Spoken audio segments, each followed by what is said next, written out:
maybe 3 weeks. It took 4 weeks of lessons, and then I booked in for my Mod1, Mod2.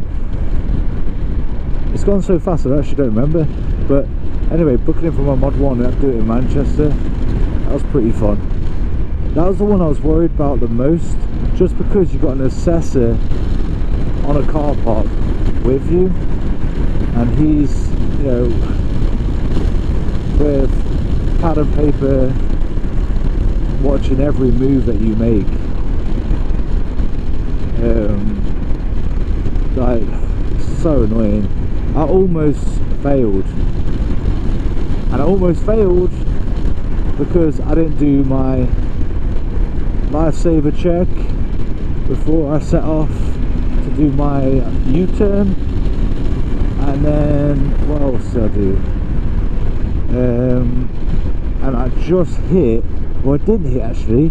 Yeah, I didn't hit the speed I was meant to through the speed trap. Just because it looks so, you're getting obviously used to a 500 as well, so it's different from 125, so the power's there and you're not used to the brakes, so you're getting used to all that at the same time, and then you're on some surface that looks like you could slip on. It's just confidence, isn't it? That's all it is. But yeah, so I didn't hit the requirement, which was, I don't know if it was like 36 miles per hour or something, I don't know, it's one of the two, round about that.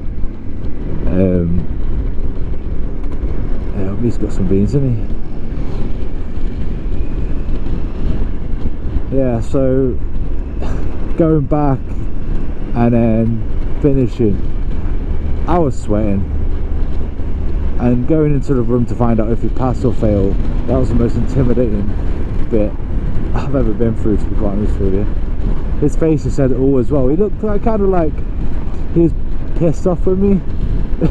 But at the same time he was like, you passed, but only just. That's what he said. So I was like, come on now mate, you have to be that. But yeah, I passed the pass. And then going from there, Mod2, now that I felt like was a lot easier, because obviously he's following you, so if he gets stuck behind a car, which he did do a couple of times, you're ahead. You just got to carry on doing what you've been told to do by your instructions, you know. And if he catches up, he catches up. If he doesn't, he doesn't. But he's obviously got eyes on you still, so be careful what you do. Position out your bike, indication, lifesavers, just all round checks. So on the day it was a bit chaotic anyway, because I was with another lad. I forgot his name now. I think his name was Ian as well. So he was first before me.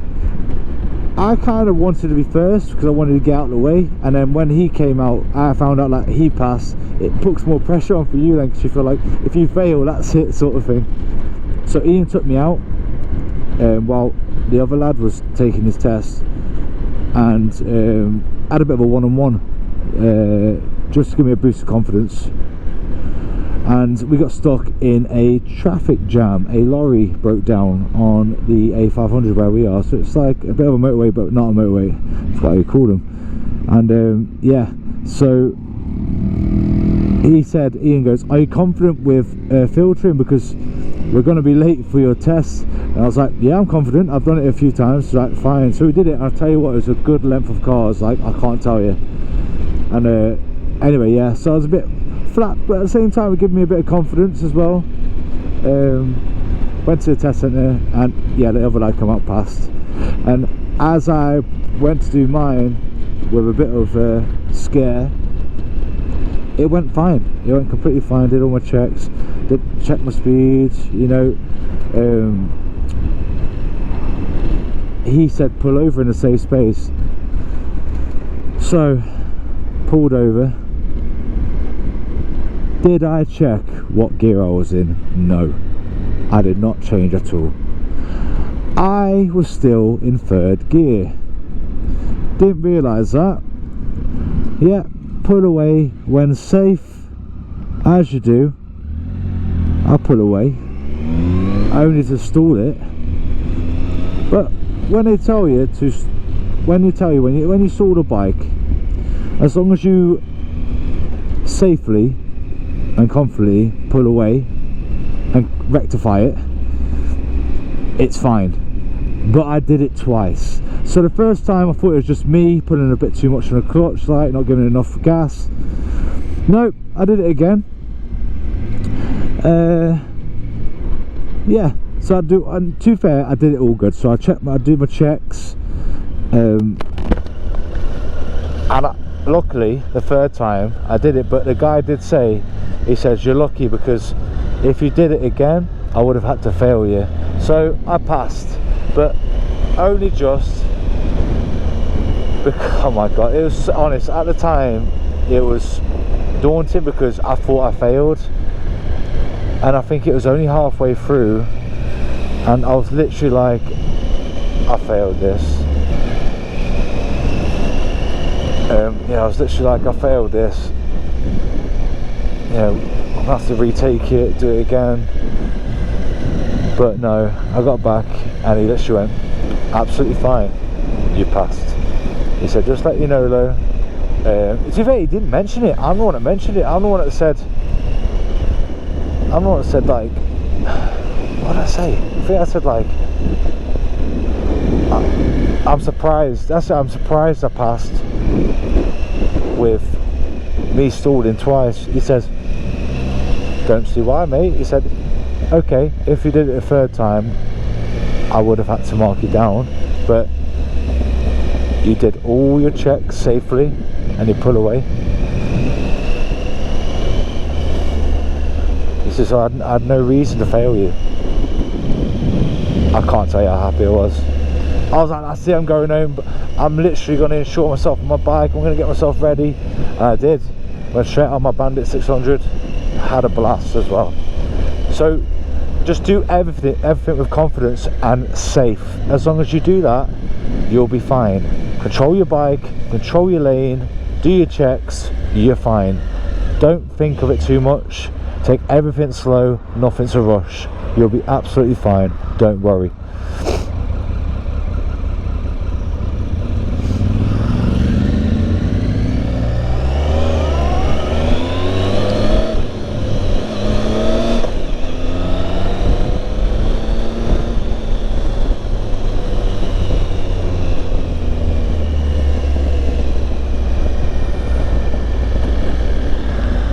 So yeah, if you're thinking about doing your big test but you're too scared, you're worried about the